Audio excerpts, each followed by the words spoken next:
This is A View from the Bridge, official podcast of the Belfast Giants for kingdomofthegiants.com. Today's Tuesday, the 11th of February, 2025, episode 23 of The Run. My name's Patrick Smith. I'm joined by the Belfast Giants statistician David McGimsey and the local hockey legend that is number 16, Simon Kitchen. Over the next hour, we'll bring you, or maybe more, we'll bring you through all the news and views of the Belfast Giants from the last week. We are live on demand on YouTube, X, Facebook, and you can get us, of course, on all the really good podcast providers. If you're watching any of these platforms, get involved, send us a message, send us a tweet. You know, we might see your comment on screen. Giants took 4 points from the weekend at home against Guildford and Manchester, but it was far from straightforward at times. With other fixtures in the EIHL going our way, the lead has been ever so slightly stretched at the top of the league table. We'll consider all of this as we look across the games, chat with Cameron Pound, and we'll be joined by Adam Keefe. Focus will shift from league competition to the Cup semi-final on Wednesday night, and Danny Stewart gives us some insight as his Panthers fly in to face the Giants. Then it's back to league action with Fife at home, followed by the final visit this season to Sheffield on Sunday. Robert Dowd's our guest to look at that game. Mr. McGimsey, you all right? I just realised, Paddy, I'm in new gaff. I've got a little picture up here, and it looks from there like it's just a picture of me, which would be very. But my mum, this was very self-indulgent. This was a Christmas present from my mum. It's Lily in her first ever game of hockey, like whenever she played her first ever game for the school. Nice orange top there, coincidental. Got the school badge on it, and then on the backside, it's me and the girls. Look at that. So that was my Christmas box from my ma. Cheers, man. Very nice, very nice. Can't be that. Mr. Kitchen, how are you? I can't remember what Davy's ma got me, but yeah. You. Big bar of dairy milk. Oh, Galaxy, mate. Galaxy all the way for me. No problem.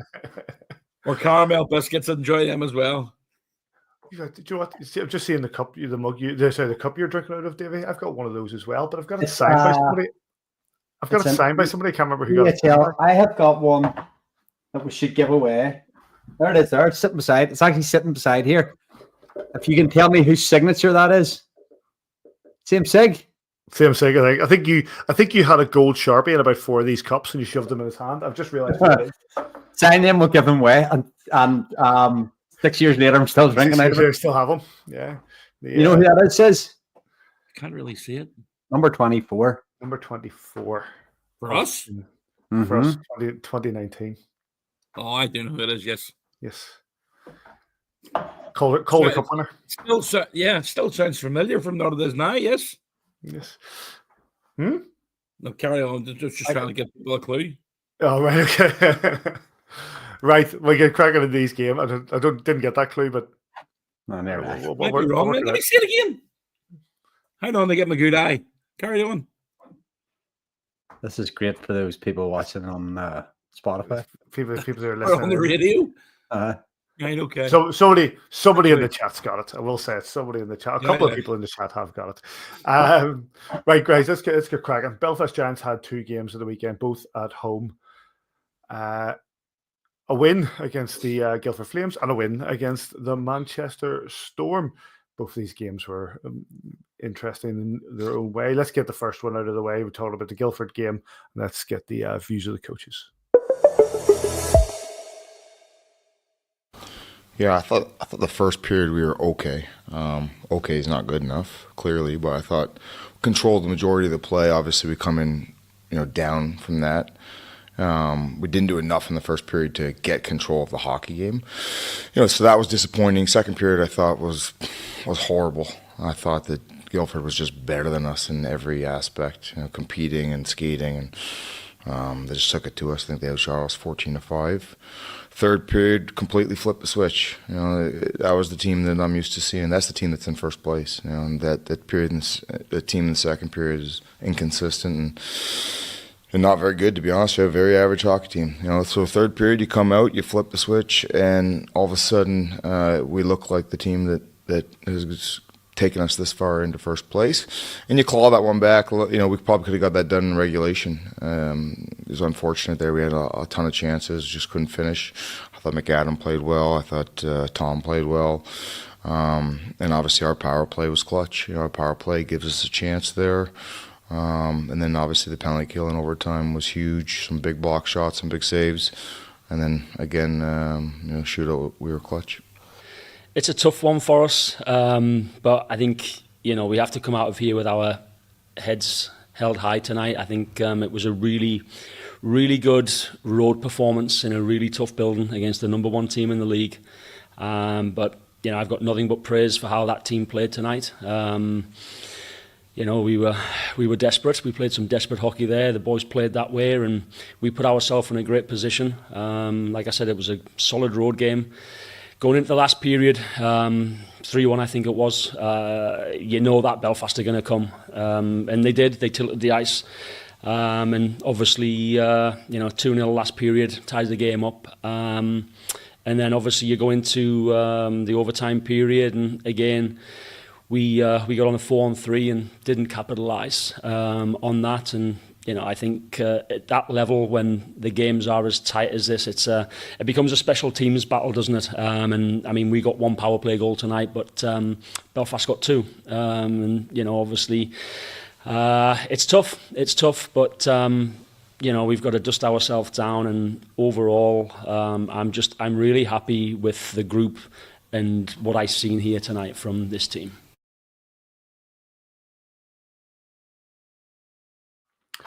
Goal scorers across the games for the Guildford Flames, it was Glover, Strang and Waller on the power play. For the Belfast Giants, Keefe got a power play goal, Carpenter, Pickenich with a power play goal, and then the shootout winner is accredited to Scott Conway.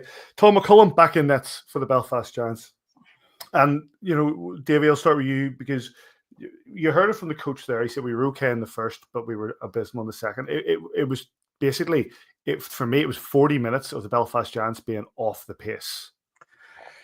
Yeah, but let's focus on maybe the last 20 minutes instead of being all upset about what happened in the first 40, because the game lasts until the final whistle goes, and we were the last team standing. Obviously, not an ideal start there. Mark Cooper on the back check there trying to just poke the stick away, and it changes direction then on Tom McCullum, and a little flip puck there, and he's obviously gone to his right there to make a save, and it's ricocheted, and it's unfortunate. I thought he had a great game in net, actually. They can't put that down to a goalie. The second one's a bit of a giveaway behind the net, and the third one's a lovely, tic-tac-toe play on an odd man rush. I think it might have been the power play as well. I can't remember. It was on the power play as well. The third goal was on the power play. Third-handed, actually. So we're on the penalty kill, and JJ Pickenich takes a hit behind the net, trying to rag a puck at the other end of the ice, and unfortunately they break away with an extra man and score. And we had to dig deep, and as Adam says, I think it was 35 shots to 3 in the third period, completely tilted the ice and turned it on and showed what a good team they are. And yes, stank the place out in the second period, but whatever was in the power rate in between periods there, and whatever the team talk was, did the trick, and the boys were able to elevate themselves to the level they need to be playing at for 60 minutes to put good hockey teams away, because teams like Guildford are coming in this stage of the season trying to rev themselves up for the stretch and good position in places for the playoffs, and you have to start on time. Unfortunately for us, taking that, first shift, was it maybe, it was either first or second shift, only 30 seconds into the game and one down. So, it's a 3-1 down was a long way back. They took the too many men penalty call. The sixth skater was nearly at centre ice, so the big call from Tathwer as well there, giving you seen that picture, said you, but and the refs called it, and we were able to score the power play goal and get us back to the overtime when there wasn't really that many chances altogether. A couple of big saves from Tom McCullum in overtime, take it to penalty shots, and we're able to get it done. And I think I get accused a lot, and I guess part of the role on the podcast is not to try and be too negative either. Get accused of being a wee bit too happy-clappy, but there wasn't that many negatives. Yes, we didn't play great but we came away. I think it was Jordan Boucher on this podcast a couple of years ago used the term dog days first. And this is this stage of the season where you're not quite in the stretch, but you're getting towards it. And what have we got left now? This would have been 19 games to go at this stage. Mm-hmm. You're in the last 20 games of the season. You're starting to get really, really important every single night. You can't be booing your own team at this stage of the season. We've got where we are. We're in great position. Yes, we didn't play well for 40 minutes, but my goodness, we played well for 20. And that gives you the platform to go into Sunday And I want to get behind this team. I've seen the adversity they've had to go through at times this season to get where they are. Last season, the adversity to go through to get where they ended up empty-handed. And this is a team on a rebound from a champions, from winning the Grand Slam to going empty-handed to trying to do it all again. And for one, I'm behind them. I think we all are, mate. I think it was interesting. Says that, given how bad that second period was, and let's be fair, you heard it from the coach as well. We were second to everything. Guildford were lucky. We were lucky that Guildford only got one goal out of that. I think the way they played, but the team talk went in the second break. The lads come out, they hit them early, and then we just drag ourselves back into the game. Look, I actually missed the first two periods. I was speaking to Davy while it was out, and Laura and I had to go to a charity event. So I didn't watch the game back until Sunday morning. And probably should bother to sort of, we did not play well. But you're going to get that. You can't play well every single game for 60 minutes. It's absolutely impossible. So you do look at the positives of things like that. You're 3-1 down, get into the third period at home. You want the crowd to get into it, which they did. They absolutely did. We got an early goal from Bobo. We got it back to 3-2. We got a power play goal. We keep it rolling. That third period was probably as good as we've played in the last month, over a 20-minute spell. But Adam will basically be telling the guys, right, that bottom line is, you talk about, Davey said about the power he had, going into the third period. Make no mistake about it, he would have given them an absolute bollocking over that. Guys, this is not what we expect. What people don't seem to realize is, and this is probably going to sound pompous, and that's not the way I mean it, but we're the Belfast Giants. When you're coming into the rank of the home rank of a team that's sitting in first place, whether it's Belfast, a month ago was Cardiff, 3 months ago was Sheffield, it doesn't matter. Whoever's sitting at the top of the league, you want to knock them off their perch. You raise your game. Make no mistake about it. It doesn't matter what team you are, what position you are in the league. You raise your game and play the best you possibly can to try and beat the team at the top of the league. And Guildford did their best. They played very, very well. They're missing a couple of guys as well. Catenacci and Tedesco were away playing for Italy. And, it took us a while to get going. But when we did get going, even we were 3-1 down, we got that second goal to make it 3-2. Going into overtime, taking that penalty for Scott Conway, killing that penalty. Was soft. I thought that penalty was soft, says. For an overtime. Especially in overtime. Like, I think if that penalty's called in the game, I'm probably thinking to myself, right, okay, that's just on the edge. But the call of that specific penalty in overtime, I thought was a bit much for me. We were right above it. Colin just gave him a decision to make. With regards to the overtime, I think a lot of other referees leave that alone. It's a decision that referee's made at the time, and it's one that's basically, thankfully, it didn't cost us. But when you're put in that position and you're giving the referee a decision to make, it is what it is. But we killed it off. Tom was brilliant in the shootout. Great to see the same person, Collins, obviously, who got the penalty in overtime, getting rewarded with the shootout winner. But that's what I'm saying. It's all about just taking one game at a time. You see a lot of negative comments from our fan base about the way we played in the first 40 minutes. Dave, it's just what you say coming into it. And Paddy was basically saying, we were crap in the first 40 minutes. Yeah, we were. But get over it. Get over it. We won the game. And then there's so many fans that just continue to try and pick. I don't understand why they keep coming if they're going to keep on having a go at the team. I just don't get it. Let the guys get on with it. Trust them. You're muted, Davey. Hold on. You're muted, Davey. They can't be beyond criticism. That's for sure. You can't be beyond criticism. You're not beyond criticism, and we're critiquing a performance. And Adam would be the first to be. He was critical enough in his own interview. But there's a line that we all, as you call fans, short for fanatics or supporters, literally the definition, you're there to support. And we just have to, at this stage, have to suck up some bad performances as long as we come out in the right result, because this is all about what we get rewarded with in April and May, or March and April, if anything, because there's a long, long way to go. And this team needs us to have their backs. And just following up, and we're watching the replay here of JJ's goal for the power play.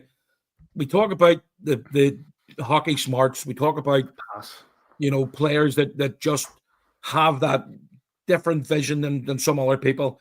And when you're watching David Goodwin take that puck off Basti and come down to the top of the circle, looking straight at the net, giving the goalie the eyes, and throwing that 90 degrees to his right-hand side. It's actually more than 90 degrees to his right-hand side for JJ to come in. But what a finish from JJ Pikanich. It was absolutely superb. And getting it back to 3-3, I genuinely thought we were going to go on and win the game. But when it goes to a shootout, it's a free-for-all. And I say, lucky enough, Tom came up big, played really, really well in the shootout. And we get the win, we get the 2 points, and we move on. Just in my final closing comments, I thought Jeff Baum in the third period really showed a level of willingness to get the puck from the blue zone to the red zone quickly. He showed urgency. He came out at the start of 30, I think he'd maybe 8 or 9 shifts in the third period, and every one of them was trying to get our puck from our defensive zone into their offensive zone as quickly as we could get it there and set up camp. And we were able to. And we were able to come back with goals because some players came out in that third period and played the way they can play. It was great to watch. On that goal that we're just seeing there as well, so as you said yourself, I think I put it on Twitter and the pass from Goodwin is magnificent. The finish from JJ is sublime, and it just that pulled us back in. We go into overtime. The penalty gets called, and it's big balls time, and the boys, you're 3 lads out there that have to basically see that through against 4, and we did it. And that led to Cons getting yet another Instagram picture of his arms out celebrating. I don't know how many of those he's got. He's got plenty. But can we just have a quick word for Grant Mismash, who seems to be a penalty shot taking machine? He's yet another highlight reel penalty shot from him. Yeah, he took it very well, didn't he? I mean, it's just like the goalie's waiting for him going up top, and he just sort of even slow motion. Just when you're watching slow motion, it's even slower. It was incredible and a lovely play by Misher, and the slot at home was superb. Really, really well taken goal. I find there just he is the patient. Mash's penalty shot was lovely too. Really patient. Waited for the hole to open up and then just popped it in. Really, really nice. He's doing brilliant. If you actually watch McAdam literally makes a move. You should sort of see a little bit of a toe fake with it, as if he was going to shoot it the first time. The goalie goes down, makes a move, opens back up again, and he slots it through. It was a great play, great patience, and that's not easy to do. When you see the goalie go down, you want to try and go upstairs, but again, taking that extra millisecond to slot through the pins was superb. A fantastic win for the Belfast Giants. 2 points is 2 points, no matter what way you get them. Right, we move on to Sunday's game against the Manchester Storm. 3-1 win over Manchester. Let's hear from the coaches. Yeah, I thought we were good. I thought we followed up from the third period last night into the first. The first gave us the 2-0 cushion there. Second period, didn't love us defensively. I thought we were okay. Jackson was real solid there and made some big saves to kind of keep the scoreline the way it was. And then we got one back to go up 3-0 there. So, obviously you come out of the second period and you're going up into the third period up 3-0. You want the players to play the right way and just kind of shut the game down. I didn't love our first 6-7 minutes there.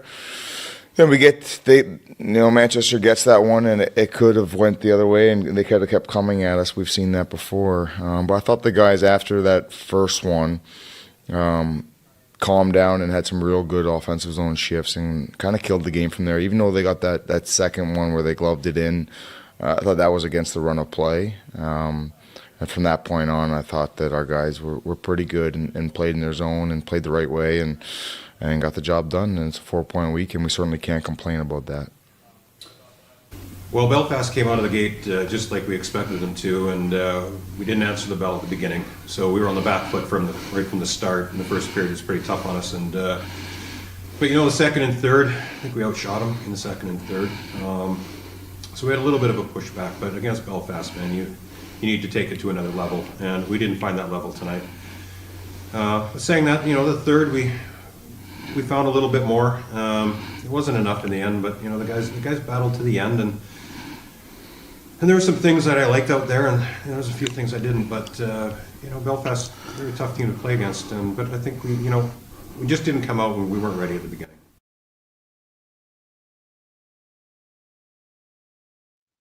Goals that were scored in this game for the Manchester Storm, it was Estevez, and for the Belfast Giants, Kawaguchi with the opener, then Bo Hansen and Scott Conway with the third. It was Jackson Whistle in nets for this one. Says 2 goals to open the period, and I think we more or less just saw the game through a bit of management there. Yes, they pulled one back in the third, and then we can talk about the guts of Hughes to celebrate what he thought was a goal. But overall, this felt comfortable for the Giants, and it looked comfortable as well. When you're in the arena, it didn't at no time did it look like we're under pressure, if you know what I mean. And I thought we played really well in the first. Kawaguchi, Lake, and Coops are playing really well together. Getting right to the front of the net, and Gooch is basically standing right there and slots it past the goaltender in the second attempt. I was talking to his dad before the game, and he's over for the trip with his wife, and they're loving Belfast. And he makes I'm just saying to him, I feel that Jordan was going to score a goal, and as soon as I walked back into the room again, he called me over. He says, "Yep, you were right." But Kawaguchi, I said at the start of the year, the kid's just super talented. He knows that he's a really smart player. He sees the ice really well, but he's not afraid to go to the blue paint, not afraid to get right in front of the net as well. And that goal was an important one. And then the second one, to be honest, it's a goaltender mistake. Bo Hansen is basically skates from his own zone right into there. It's not even a hard shot. It's more of a wrister towards it. I thought he was going to go for a change as soon as he makes the shot. But, luckily enough for us, it went through and ended up being the game winner. Here comes now. He gets to the top of the blue line, just throws it on net. And there's never a bad shot on net. Get it in there and make the goaltender think about it. And luckily enough, that went straight over his pad and into the net. So, the game-winning goal from Bo Hansen doesn't get many. I think it's only his second this year, Dave, is it? Second, maybe third? Take your word for it. Thanks for backing us up there, Davey. It's the second or third goal this season. Stats, man. Yep. But, great. They obviously get one back, but I just thought the game management was really good, and then another fabulous crowd on a Sunday afternoon.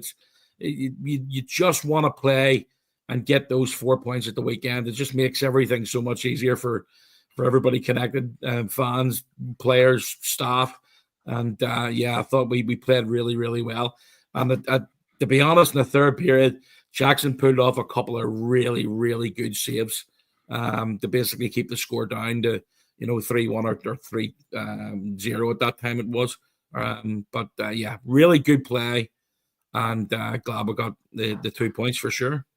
Davey, the Manchester Storm are sitting in ninth. They're struggling to get a few wins or string a few wins together to try to get them out of that sort of back into the playoff contention. But in this game, I think they really struggled to get anything coherent because the Giants had the possession. The Giants were putting the shots on. It was the Giants dictating the game.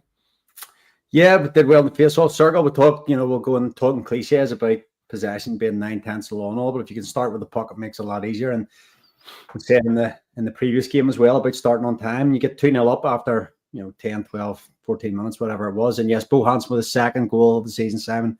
2-19 in league play. Wanted to keep them for myself, but yes, you're absolutely right.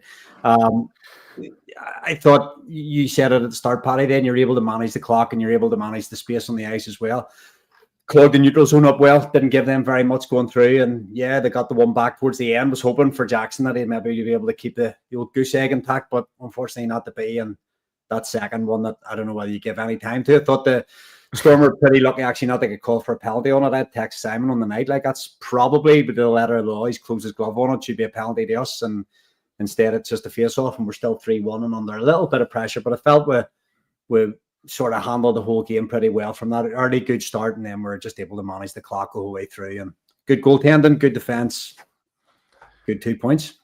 Just on that, to see the second goal, the great play by Car Budrai, driving up the middle and then just feeding it out the left side for Cons, who's just coming off the bench. It was an absolutely superb move. And a lot of people don't really pick up on it. But if you watch Boudreaux, he doesn't stop at the blue line. He drives straight into as if he's going below the goal line. Just makes the defenseman make a little bit of a move to get that little bit of extra space for Collins to step in and, north 3, 4, 5 feet and slot it past the goaltender, who, again, that he's a new guy, Tendick, is it? Tendick? Yeah. Tendick, but he played decent as well. He's a good goaltender and a good addition to the Manchester Storm. What do you think of 71 says? Is there a better skater in the roster? He's very, very smooth, Davy. It's he's sneaky tough as well. He's not afraid to throw the body around, and it's unfortunate that defensively, you've got a bit to choose from at the minute, and I was saying to Adam about this on Saturday afternoon and Sunday afternoon we're having lunch, and you've got a semi-final coming up. If it was me, I'd want to be playing the semi-final. So, in practice or in any games and any opportunity you get, whether it's Boudreaux or whether it's Galambos or whether it's Osterberg or Barriga, who seem to be the guys on the fence at the minute with regards to potentially missing out. Adam's not afraid to make the tough decisions, and obviously, if Tom misses out, you can play that extra import up front or on defense. So it's I think it's really important for Adam again to look for lineups, and you just don't know what he's going to come up with for Wednesday night. But you want to be playing in these games. Yep. You want to have the opportunity to play in a final, and ultimately we're only 3 games away from a championship. 2 semi-finals and potential final. You want to be getting out there and giving it everything. So hopefully that's the way everybody looks at it, and there's a real battle for places from practice this morning, and giving Adam a decision to make for tomorrow night. The highlights from this game, as you see, are from our friends at Belfast Giants TV. Right. 2 wins for the Belfast Giants. Let's bring in our first guest, Mr. Cameron Pound. How are you? Hey, good. Thanks for having me. Thanks for joining us, mate. First of all, let's give us your take on the weekend and the two games at home. Obviously, the first one maybe didn't quite go the way we would have drawn it up, but the fact that we've come away with 4 big points that weekend, especially coming back from the Guildford game, those points could end up being very, very important towards the end of the season. So overall, gotta say it's great weekend. We got the 4 points. We did the job. No matter how messy parts of it could have been, it was we did what we needed to do. We heard in the post game interviews there on the Guildford one, Adam Keefe saying he was not happy with how the second period went against Guildford. I assume there was a rocket put into the dressing room to send you out in the third. Definitely, and if there's ever a coach to be able to light a fire up any team's ass, that is Adam Keefe. So he definitely sparked a bit of madness, a bit of courage in us, and definitely we got it done in the third period. Definitely with help to his words. Pounder, this time last year you weren't that long in the locker room. You sort of November, the middle of November you joined, so you were still quite fresh going into this sort of period of the season last year. Full year under your belt. Completely different team, completely different position we're in the league as well. Does it feel a lot different this year to you as well? There's definitely a different atmosphere, not just in the dressing room, but just almost around the city. Like, it just feels warmer, feels like a bit more hopeful this year. Like, there's definitely a good energy, a good vibe around. I definitely think, although last year, there was obviously a lot of ups and downs, we had a great group of guys, which really, made the whole experience still fantastic. Had a good time. The team was great. But this year, a prime example is that Guildford game. We're down 3-1, but we felt like we were right there and could come back at any moment and win like we did. Whereas, maybe at this time last year, if we're down 3-1 against the team, we're starting to panic maybe a little bit. Maybe we're not as confident in our ability to come back into those games. Whereas this season, we absolutely have that collective mindset that we can always come back in those. And it's exciting too, because Kitchie was just saying there, Challenge Cup, potentially 3 games. I know we're taking games 1 game at a time. But we can talk about 3 games to potentially win a championship, 17 league games, I think, win a championship, and then 4 big playoff games. This season has a lot still to play for. It's got everything to play for. Yeah, completely agree. It's always quite interesting. It's the build up, the slow burn all the way up until like mid-February, and then all of a sudden there's 3 trophies right in front of you to try and battle for. So I think this past month and a half is always the hard part of the season, trying to get through that. Winter, played a lot of games. It's kind of no one's seen necessarily any reward, and then we're coming now to mid-February, and we're seeing the light at the end of the tunnel, the potential to finally reap the rewards of all this effort that we've put in for the past 5 months. I think it's been so. Yeah, 5 months. Yeah. Pinder, we'll look at, we obviously talk about different games and different times of the season. 4 home games in the space of 7 days. It's tough, and you need to obviously get everybody pulling the rope in the same direction. We've obviously got 2 done. Now we switch our attention to tomorrow night against the Nottingham Panthers. 2 games. Mindset changes slightly because, obviously the mindset from them might be coming in tomorrow night and, just keeping it tight, giving themselves a chance. If they lose by 1 or 2, then they feel that they've got an opportunity taking it back to Nottingham because, they beat us there twice this season already. What's the mindset from the boys in the room at practice this morning? Yeah, it was a bit of a switch from that league mindset. We said great job this weekend. We've, furthered our lead a little bit in the league, but let's put that behind us for a couple days here. Let's focus on this Challenge Cup, where now all of a sudden it's, you have to switch to this playoff mindset. Every goal is going to be very important. These can't be taking these silly penalties that maybe we've done in league fixtures.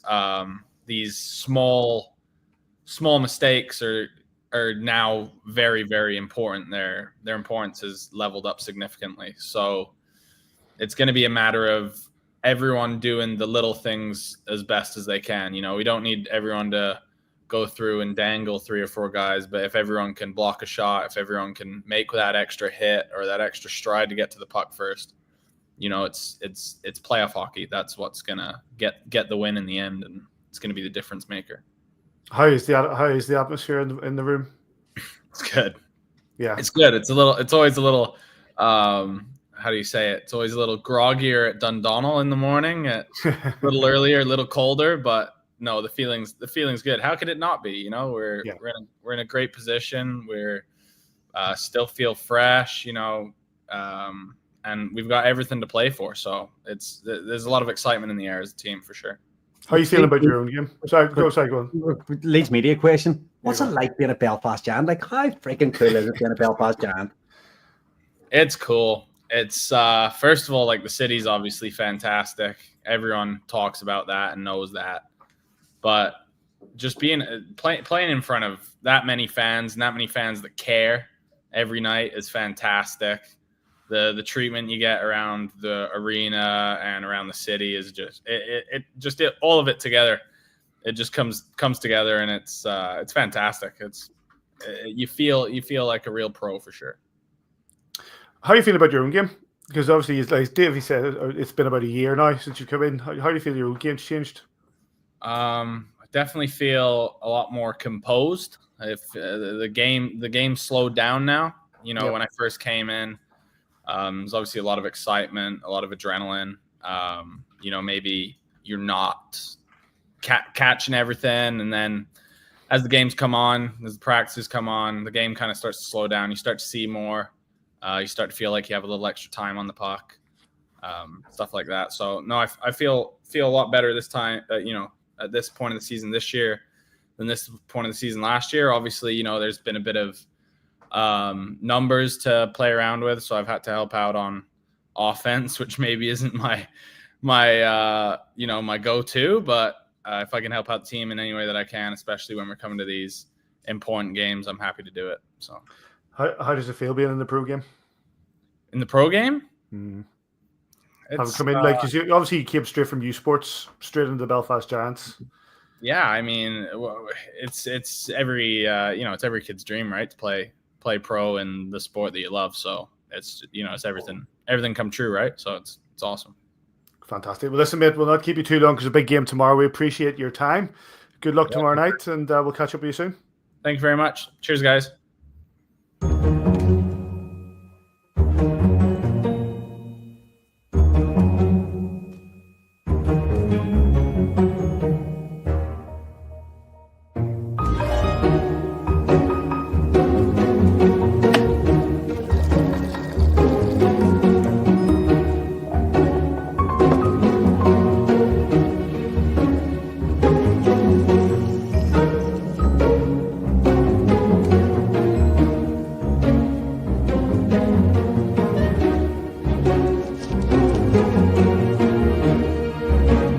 Save the date.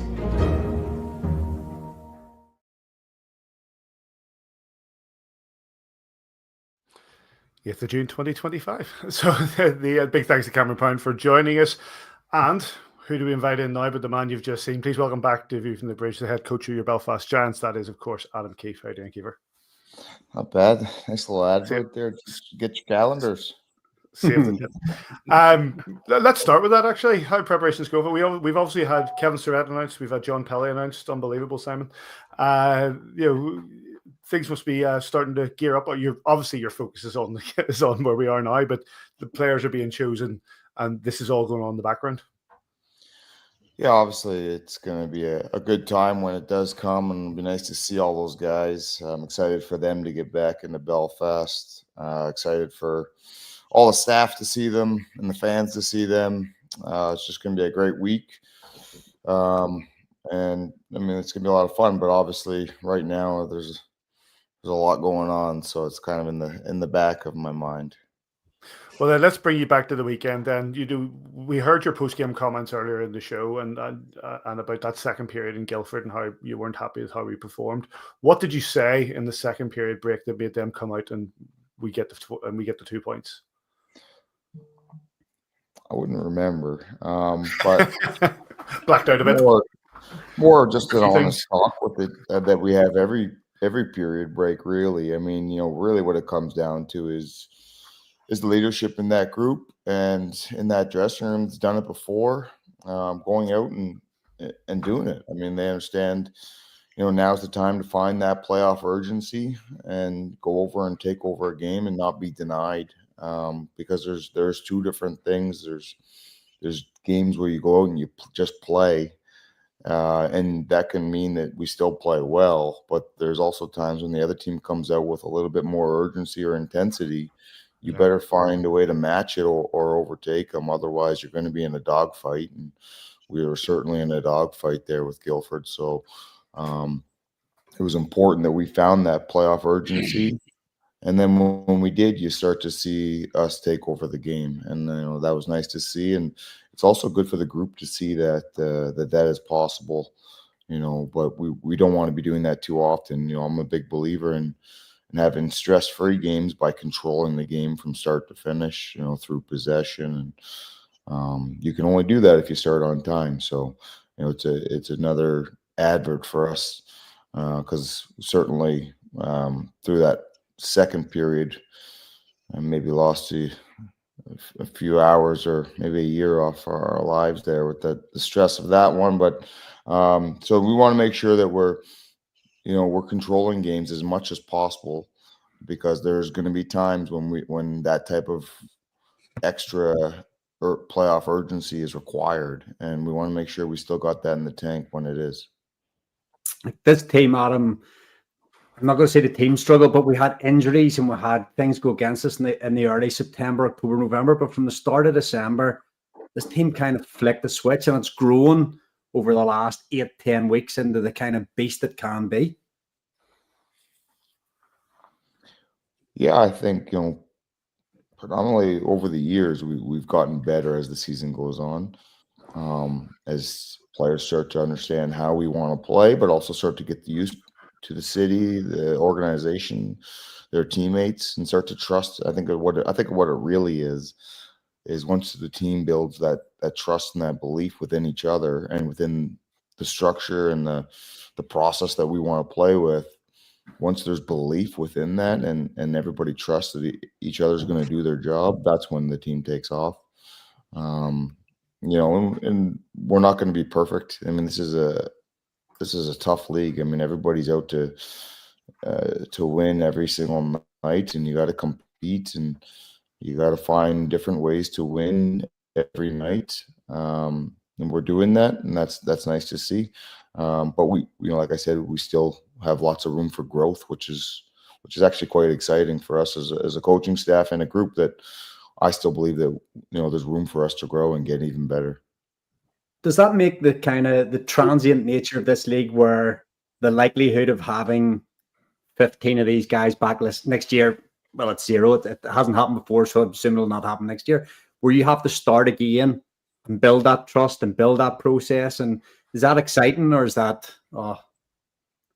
this again? Well, I'd much rather have it in place from the start of the year, but it's not always possible.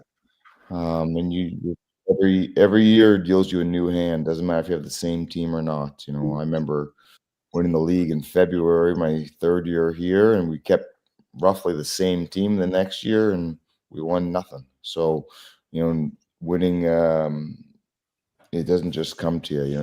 You have to go and get it every single year, and it's hard. That's the one thing I think that gets lost on everybody. It gets lost on me from time to time that, winning's not just going to happen. We have to go and get it. And I think everybody needs to be reminded of that. It's not an easy thing to do. So it requires, every day and every game day, particularly, that we need to be at our best if we want to accomplish what we do. Adam, we'll look at the Challenge Cup tomorrow night. You've had a break from it there for the last couple of months, and you're heading in good form. We're obviously we've won the last few games again, and 4 points at the weekend. What's the mood in the room? What's the mood around the coaches' side of things? And it's going to be a tough game against Nottingham tomorrow night. Yeah, the mood's good. Obviously, we had a good weekend there. Got some help in the standings elsewhere as well, which is always nice. Day's rest yesterday, a real good practice today. I thought the guys were up for it today. I think that's a good sign of their excitement levels. But I've also learned that doesn't always translate to good games. So, it is going to be on us tomorrow to turn up and be professional and, play with that playoff urgency for 60 minutes and a full 60 minutes, because I was listening to Cam Pound there talk. And, this is not, a competition here where, you get up by a couple goals and then it's okay to give up one, and that does happen from time to time in the regular season where your team takes the foot off the gas and maybe you let the other team back into it. This is a 120-minute game. So regardless if you're winning or trailing, you got to continue to play here for 120 minutes and anything can happen. So you have to play with that mindset that the little things are the things that matter, probably arguably stopping a goal or not taking a penalty are more important than scoring the goals, right? Those, I think that will come as a result of us doing the little things right. That's when your talent will take over and you'll get some looks. But, certainly we have to be at our best defensively. You talk about leadership in the room. When you look around that room, obviously the addition of Goody there last month and coming in and doesn't look like he's missed a beat, to be very honest. But when you look around that room, and there's a lot of people in that room who have won this Challenge Cup before. Does that help? Yeah, it certainly helps. I think they understand. Those guys definitely understand the magnitude of the game tomorrow, and obviously in a couple weeks and Wednesday. But also, down the stretch here, every single game. That being said, though, we also have a lot of, we recruit leaders. That's what we do. So, looking around the dressing room, there's plenty of leadership in that room that has not played here other than this year. It's just a different competition for them that they're finding their way and getting used to exactly what it takes to win in this league, because everywhere is a little bit different. But certainly tomorrow is your first real taste of, that that trophy that's there in front of you. It's tangible. It's not far away. It's 3 games away, as opposed to, the league, we still got 17 games to go and a lot of twists and turns, I'm sure, to come. And then obviously a playoff at the end. But this one here is right in front of us tomorrow. We have an opportunity tomorrow to put ourselves in a good position to go on the road and hopefully put ourselves into a final. But at the same time, we're up against a very good Nottingham team that's going to be thinking the exact same thing. So, all we can do is take care of our game and our foundation and make sure that we're solid in those areas, and hopefully that's enough. The focus after Wednesday obviously switches back. You said 17 games remaining in league competition, and one of those is on. We got Fife to give them their dues. We got Fife at home on Saturday, but then we go for our final visit to Sheffield on Sunday, somewhere that we haven't been as successful. But obviously they sit currently second place, be it all that they are 8 points behind with a game in hand. The focus and the drive and the momentum that we build towards the end of the season, does just be every single game, Fife, Sheffield, and onwards? Well, that's what it has to be. It doesn't always turn out that way, but yeah, I mean, I'm trying to use the analogy of it's us versus us, because when we turn up and we play for a full 60 and we're at our best, we're a very difficult team to handle. When we turn up and we think we can just play with the other team and not have that extra urgency or the extra intensity, we become an average hockey team. So, and then you can still win with that, but it's going to be a lot harder, that's for sure. You're going to feel some stress, and we don't want to become that team too often. So that's the battle for us the rest of the way in, that we want to find that consistency level, that we come out and we're ready to play, and there's no questions about what team is going to turn up. We're just going to be that team that turns up and starts on time. Does that mean we're going to win every game? No. I mean, sometimes the other team has a say in that. Sometimes luck has a say in it, puck luck, or referees have a say in it with their calls. So for us, it's more about taking care of what we can control with our efforts and our compete level and doing the little things right. And that's going to give us the best chance to have success here in the next, we've got 19 games, or hopefully, 20 games before the playoffs kick off. So, obviously those are all going to be very important playoff games, and we have to have a playoff mindset for those if we want to have success, and that's it. We also understand that Nottingham is, one of the top informed teams in the league right now. I believe that they're 8-1-1 in their last 10.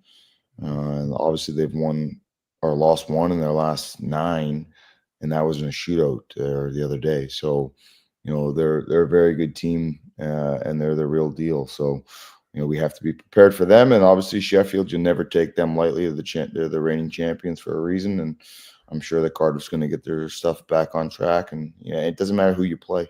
Coventry, Guildford, as they just proved, they're all right there with us. And we obviously had a real scare there in Fife. So, from top to bottom, everybody's got a chance every single night. So we got to bring it every night.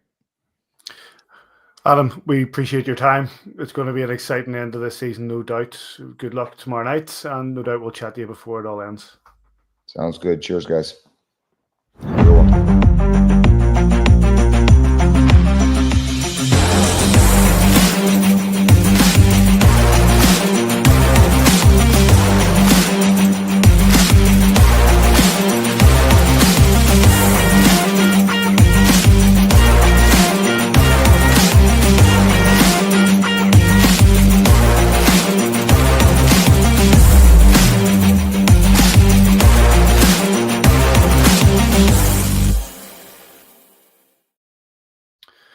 Big thanks to Adam Keefe for his time. And we go from one head coach to another. As he's mentioned there, the Belfast Giants will face the Nottingham Panthers in the first leg of the semi-final of the Challenge Cup. They come in on Wednesday night.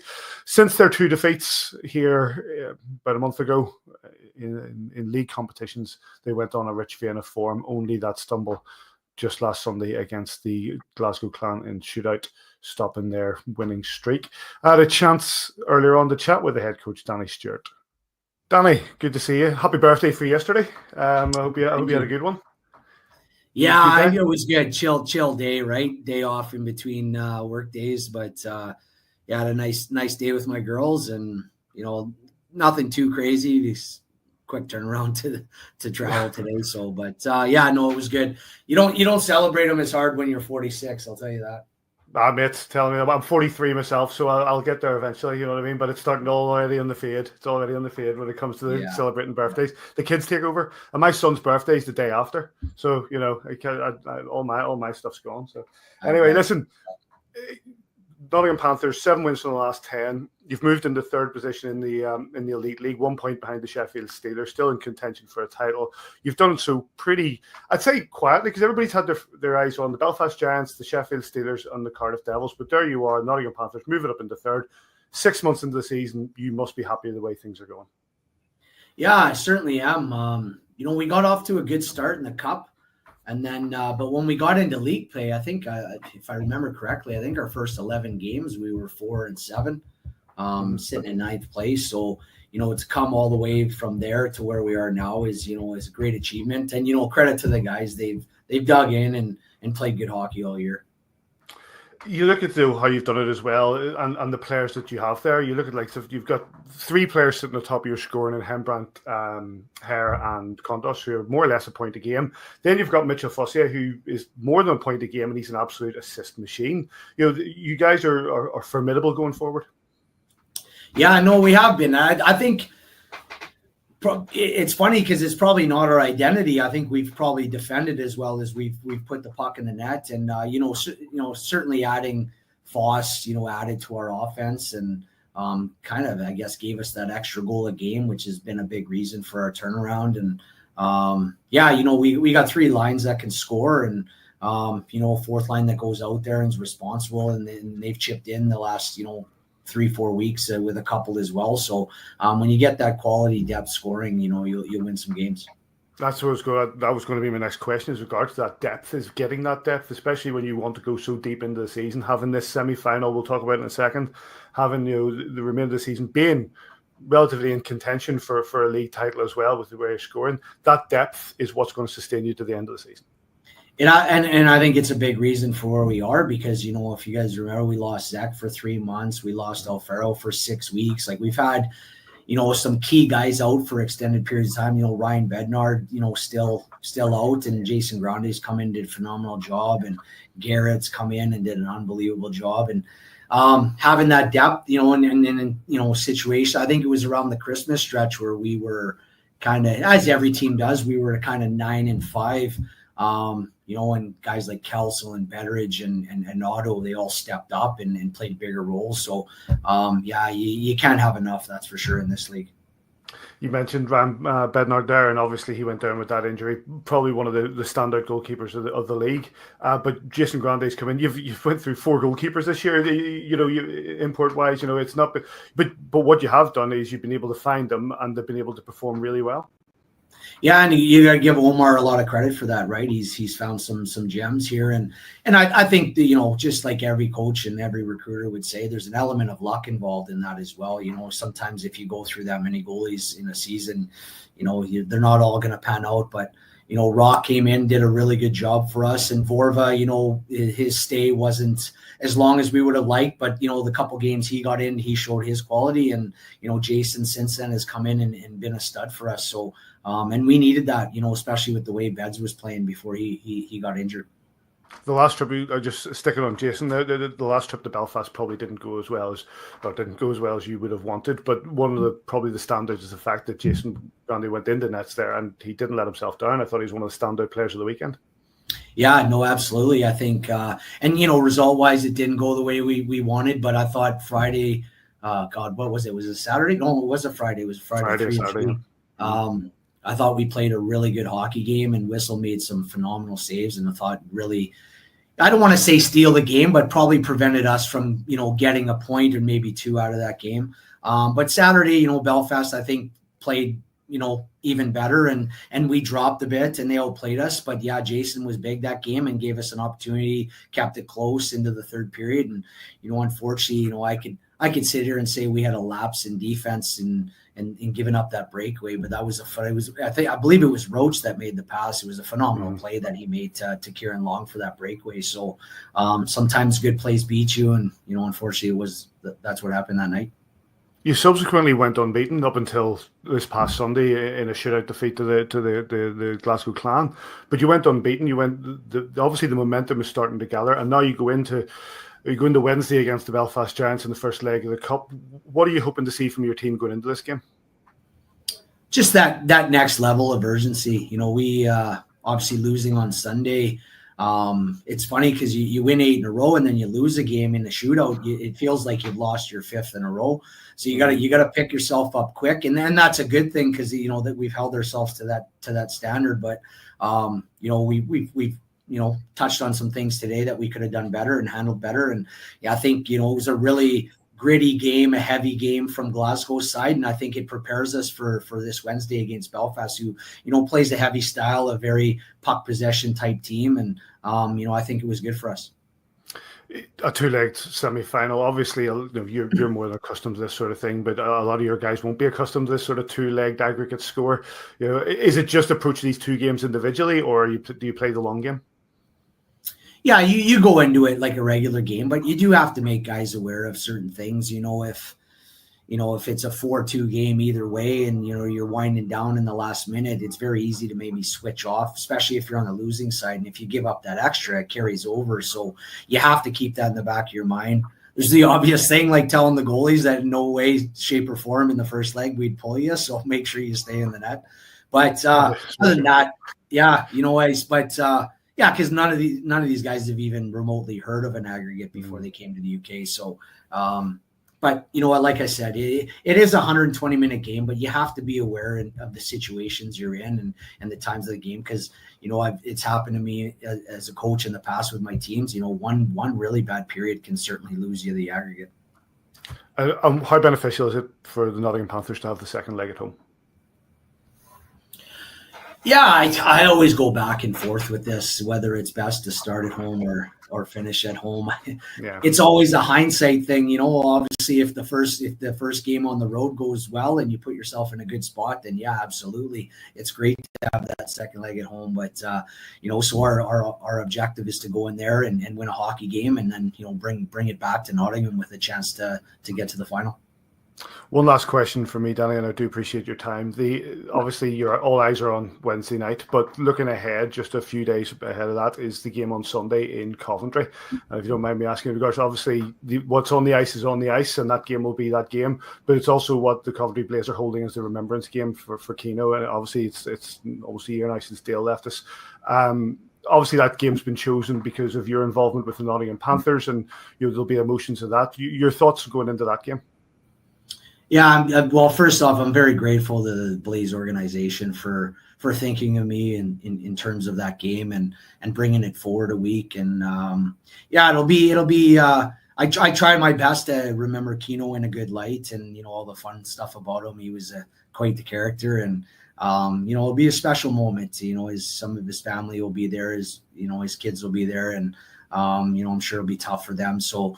It's important that we celebrate his life in a good way and remember the good things about him, and and then I guess it's down to getting back to hockey. So I'm really grateful for the fact that it's a classy move by the Blaze to allow me to be a part of it.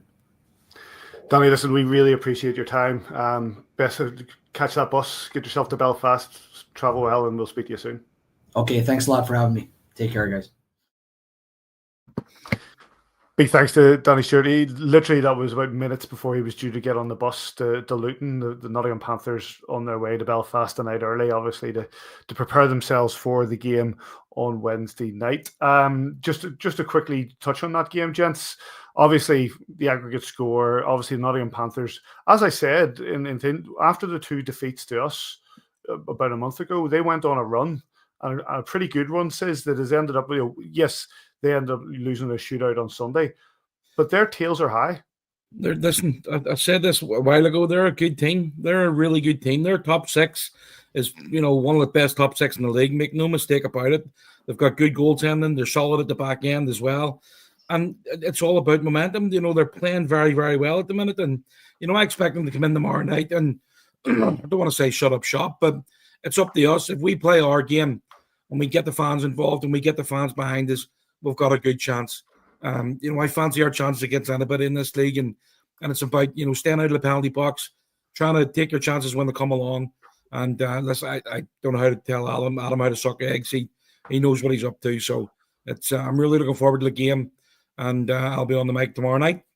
Oh, on the mic tomorrow night. All right, Davy. Do you expect a cagey one? Do you expect do you expect, as Simon says, that you know the Nottingham Panthers are going to want to shut up shop? They're going to want it, and we're just going to have to break that down, because obviously with the second leg being in Nottingham, and I'm not going to dwell on that too much because I've got really bad memories of second leg semi-finals in Nottingham. But you know, the second leg being there, Nottingham will obviously want to limit the Belfast Giants. And, you know, do they need to score if they limit the Belfast Giants? I think, I can't remember how many years ago it is now, but like Nottingham Panthers scored on a face-off with 1 second or something left in the first leg game, and it ended up costing us the overall tie. I think we ended up losing by 1 goal on aggregate. You've got to go for flat the mat here for 60 minutes. Both teams are going. We need to come. Adam's talked about it. We've said it in this podcast a number of times tonight. You've got to start on time, and we need goals tomorrow night. Like, yes, you want to leave yourself that you're still in the game and a position in the game, but you know you can't win the game tomorrow night. But you can put yourself in a terrible position for the second leg. We just need to go out.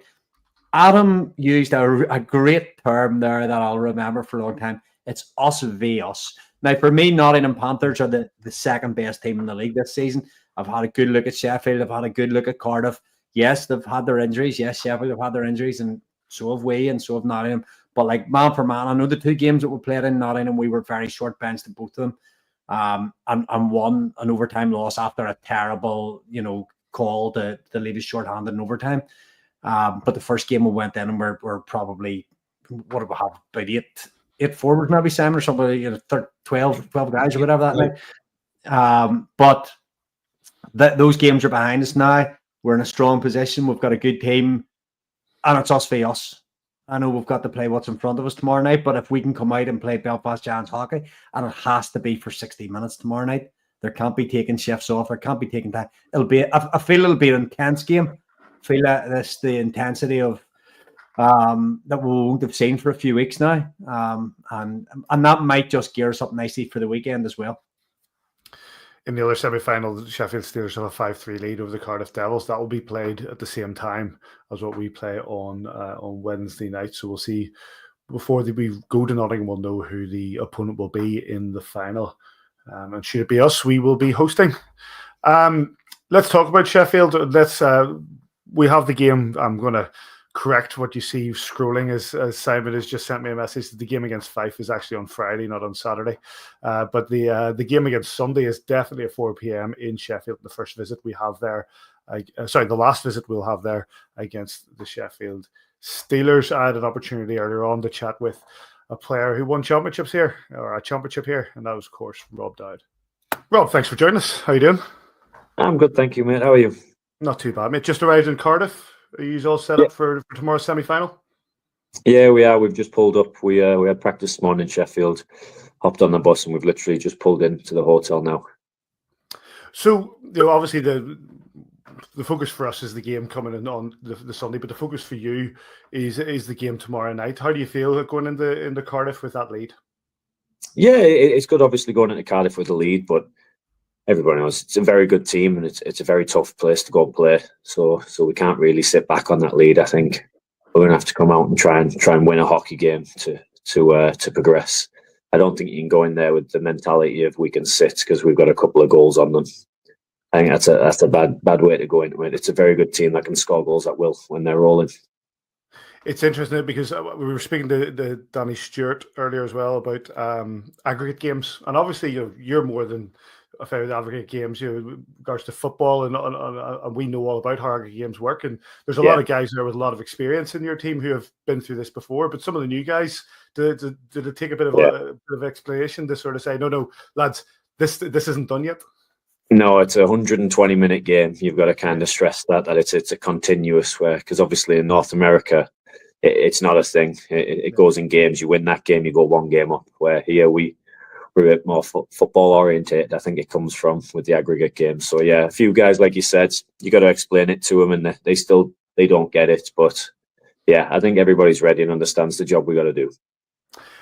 So this season, obviously sitting in second place, you've got Nottingham on your heels, and you're chasing us in Belfast. You know, it's a real battle in the league this year. It is, yeah. I think the league is a tough one. Everybody's beating everybody. You don't go into any game thinking, "Oh, this is a gimme." If you go back 10 years in the league, there was always a couple of games you could kind of chalk off, and half your team could take a night off, and you'd still manage to scrap a win. Where now, if you haven't got everybody going every night, a team can take points off you. What do you think of Sheffield? Obviously, last year was a fantastic year for you boys. You know, winning it all the way that you did, and it felt like it was at a canter at times. Obviously, it was a great playoff final. Not so much for me, but for you guys, it was a great playoff final. This year, consistency doesn't seem to have clicked in the same way. Why do you think that is? No, I think it's the same as every other team. It's one of those, like I said, I think the league's very good, and so you're dropping games to anybody this year. It's not one or two, like I said, chalked up. I think travel and fatigue. Obviously, a lot of guys. Obviously, you guys have played in Europe, and it always seems to bite people in the bum with injuries and stuff like that. It's not just those extra games you play; it's all the extra travel and all the extra knocks you pick up. And then we've had a few guys. Last year, we had a couple of injuries, but nothing too major. Where this year, I think we've picked up knocks along the way, and I've been out the lineup for half the season. There's a few guys that are in and out of the lineup with injuries, and it's frustrating when you can't get a consistent team on practice and playing the games through knocks. I think we were lucky with not having too many this year, where I think it's caught up on us, those extra games, and guys getting hurt this year. Same with you guys, same with Cardiff, same with everybody. Everybody's, if you look, been through a phase in the season where their team is really banged up. You mentioned the CHL there. I was going to mention it myself. Obviously, a fantastic opportunity for you guys, and the way they just went about it. Some great scalps as well. How did you do? How was that experience overall? It was very good. It was fun, obviously, to compare ourselves. I'm obviously a massive advocate of this league. Whenever anybody tries to speak down on it or doesn't give it credit where credit's due, I like to pull them up on it, because I think this league now for a lot of years has hosted some very, very good hockey players and some very, very good hockey teams. And to go up against some of Europe's best, and obviously better some of Europe's best, I think it kind of scratches us into the conversation of, I don't think we are where we used to be. I think this league is getting better and it's growing, not just fan-wise, but player-wise. I think the players we're bringing over now are playing some very, very good hockey. And showing it and being able to show it on Europe's stage and beat some of those big teams, I think people's heads turn from Europe and kind of take a look where they wouldn't have looked at us before. Where do you feel your own game is now, Robert? Because obviously, you know, you've won a title here with us. You've won trophies in Sheffield. You know, you've been around this league. You're 36 now, and you've been around this league for quite a while. How do you feel your game is at the minute? Mine this year is obviously it's very inconsistent because of injuries. I'd like to obviously contribute a lot more than I have done, but I've been on the sidelines for half of it and obviously playing through stuff. So it's not where I'd want it to be, but obviously I'm going to go out there every night and give everything I've got, and hopefully for the better of the team. How do you deal with that psychologically? You know, when you're sat on the sidelines, no doubt you're a leader in the dressing room, you captaincy, and you know, when you're on the sidelines trying to deal with that injury and you're seeing games probably not going, and you feel that you could add to it, how do you deal with that personally? I'm not a very good watcher of the game. Technical issues, sorry. Right. A makeshift stand is falling to bits. Yeah, I am not a very good watcher of the game, especially when I feel I should be out there. I'm terrible at watching hockey. I get frustrated, and it hurts me not to be on there and trying to help our team win games. So yeah, I don't deal with it very well. If you're looking for some inspiration or something to tell somebody, I'm not the guy, because I'm not very good at watching. But yeah, it's been frustrating, obviously, watching the boys, and that's why I'm glad I'm back and glad I'm rolling. I'm sure the boys are glad you're back as well. And obviously, like I say, your focus is on tomorrow night. But if I could ask you just to have a quick think forward to Sunday, the Belfast Giants coming into Sheffield Arena, obviously for the last time this season, the matchup between the pair of us. It is a battle, first against second currently, and you'll want to hold fast. You've had the 2 wins there so far. You'll want to hold fast and secure that at home. Yeah. Obviously, it's always a great game when we play each other. You guys got some very good offensive, gifted players, and at the back, you're good as well. It's one of those where I think it's a very good game of hockey. That all the games we've played against each other, I think, are we up at the moment on wins? Yes. Or we tied? But I don't think there's much in it. I think they've been very good hockey games each time we've played. So I don't expect anything different. I think Sunday with us 2 going at it is going to be a very good hockey game and 2 good teams going at it. Hopefully we'll be ready for this. Well, listen, mate, we really do appreciate your time. Good luck tomorrow night against the Cardiff Devils, and maybe we'll see you in the final. Thanks, mate. Appreciate it. See you in a little bit. Big thanks to Robert Dowd for joining us. We'll come to the chat about that in just a second. We'll just do a bit of news.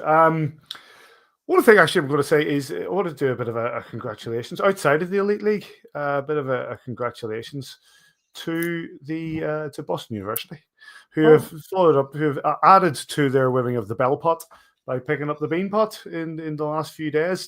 We saw firsthand, Simon, what a good team this is. This is no surprise. No, I mean, Davy's mates with the captain.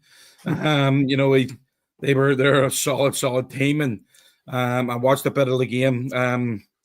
And against Boston College, and the quality within those 2 teams is absolutely lights out. I mean, there's some of those kids are going to be playing the NHL next year, and it just goes to show that we watched that team here less than 3 months ago, and they were absolutely superb. So congratulations to BU, and you know what? I actually forgot to say to Steve Thornton today. I was wondering why he was in Cloud9 this morning. For goodness sake.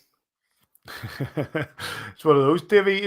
We saw with Quinnipiac a couple of years ago a team that went on to win it all, and you could see from this Boston University, and you see from the Bean Pot here that this potentially is a team that could do the same.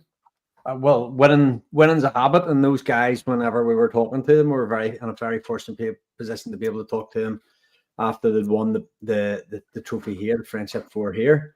And they just wanted to keep winning, and they saw this as an opportunity, as a building block towards more championships. And it was amazing to see Quinnipiac the other season put their trophies for the season out and have the Friendship 4 amongst them, have the Bell Pot in there. It would be great to see it again this season. I hope that Boston can go on to do good things. See, Cole Hudson named the MVP, and he was quite sensational when he was here as well. So it's and Sam, he's going to the show. Yes, no doubt about it. And some of these guys are going to go that. And what are we talking now? 8 months, 9 months that we're back for Friendship 425. So we're very, very lucky. We've been through this many times about how lucky we are to watch this, and some of the players have gone on. And you look at this 4 Nations Championship that's being played. Jeremy Swayman as part of the team, and the Friendship 4 alumni, and it's some of the hockey men. We'll come to that no doubt next season when the Friendship 4 starts to build up again. But well done to Boston Uni on their Bean Pot. One more thing, gents, just a bit of chat about the league table.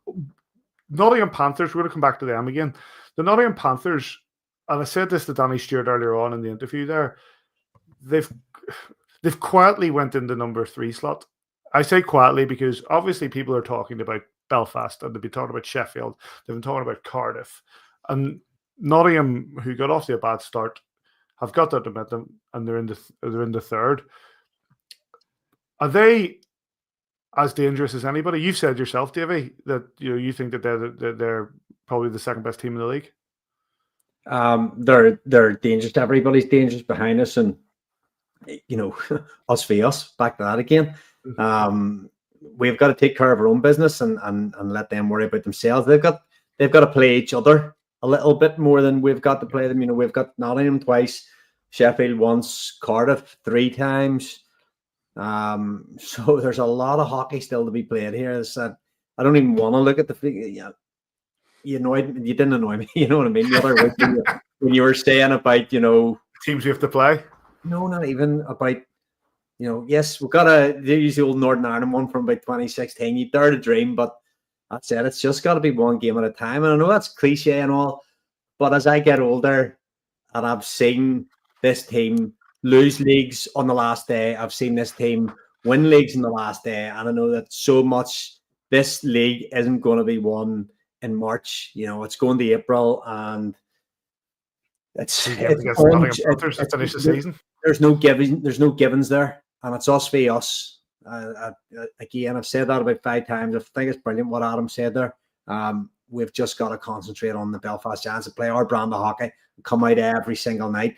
But yes, to answer your question, I think that the Panthers have been not even quietly going about there, quietly, because the talk at the start of the season was the Sheffield Steelers obviously coming off the Grand Slam. The talk was how the Cardiff Devils had assembled their most expensive and best squad they've ever assembled, and they were going to do big things. And yes, they've been absolutely rocked by injuries, so I'm not going to take anything away from that. I only heard during the week, the first time, that they've had injuries. So, they've quietly gone about their business as well. But the Panthers have just scratched away at the points, chipped. And the 48 points that, Panthers win their games in hand, Sheffield win their games in hand, Cardiff win their games in hand. I think they're all on 51 points or thereabouts. More or less, yeah. Very, very tight at the minute in second. We've just got a little tiny cushion, but it ain't a comfortable one, and we've just got to keep doing what I said again, says us v us. Love it.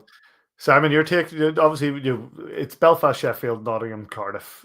Coventry, credit to them, they're in 45 and 5th place, but they're probably not going to be fighting up amongst the top ends. I think, they're probably where they're going to be. The top 4, probably the top 4.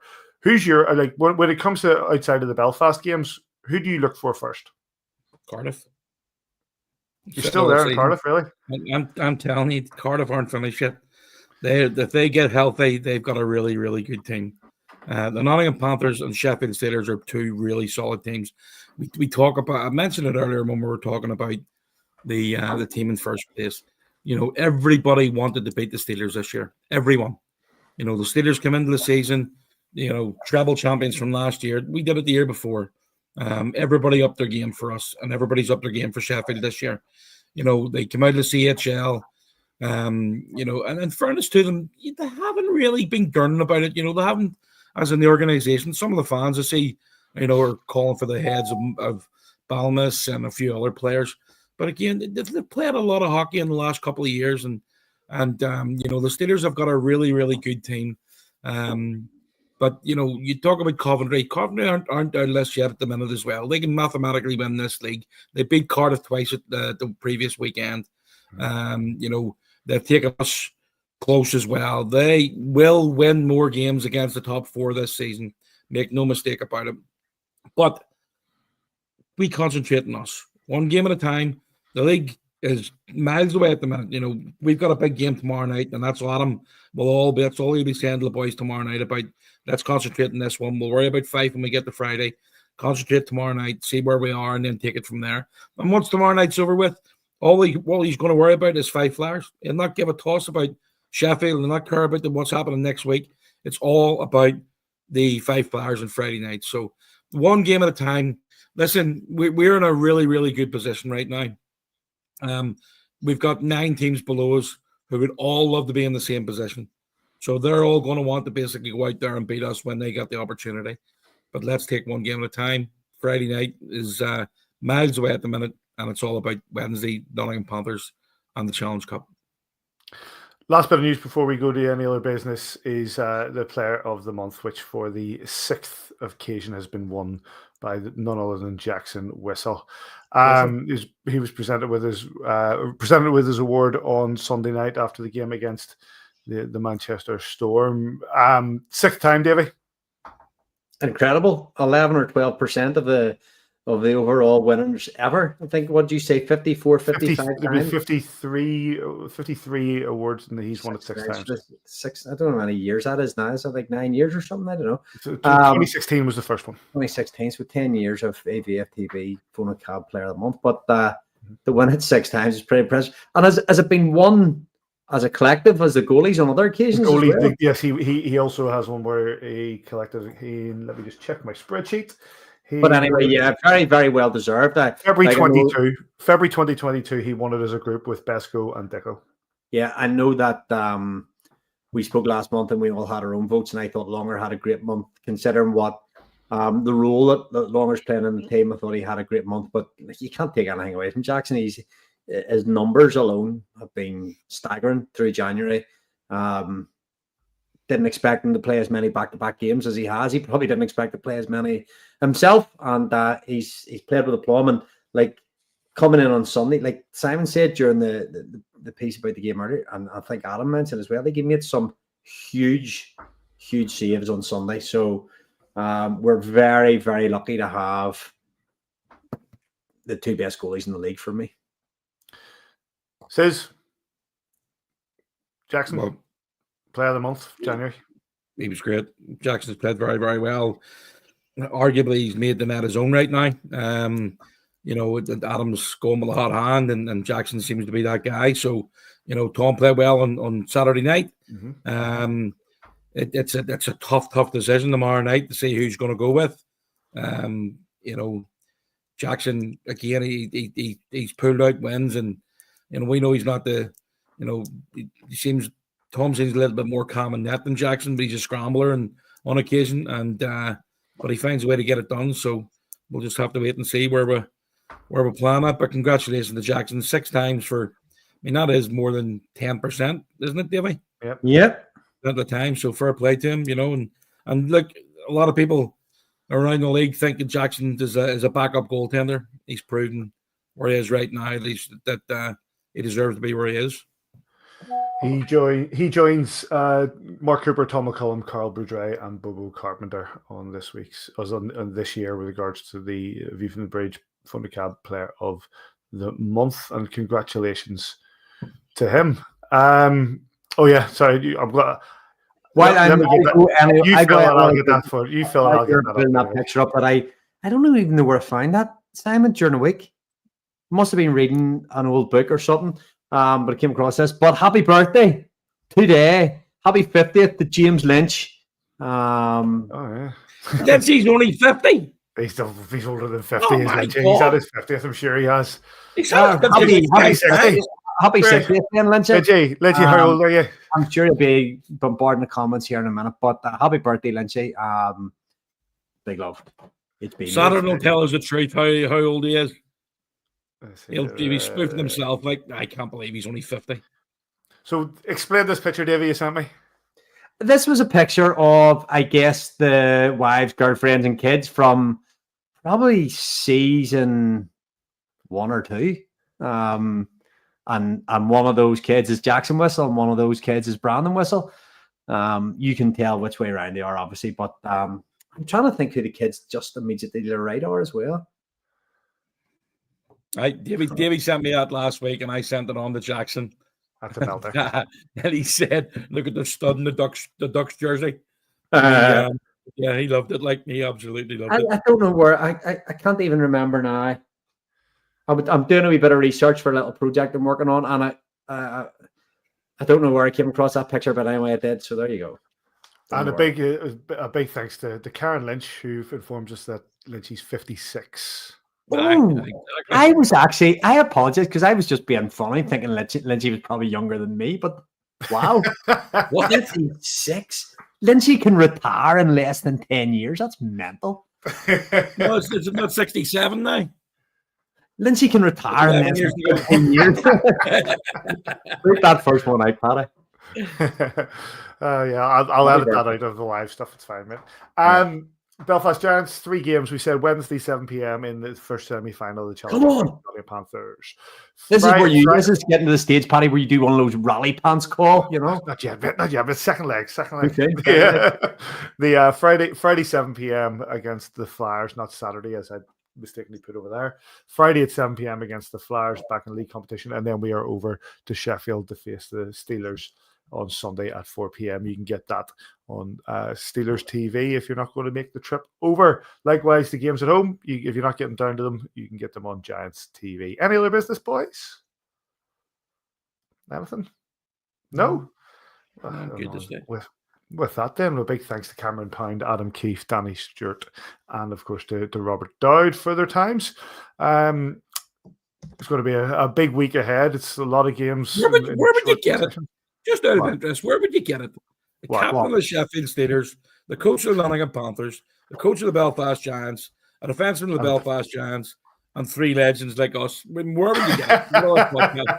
Where would you get it, mate? Well, you get it right here on A View from the Bridge. That's where you get it.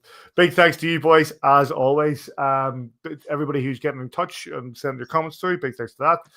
You get us at AVFTB on Twitter/X. You can get us on Facebook, all the usual stuff. You can get us YouTube and podcast providers. You know where we are.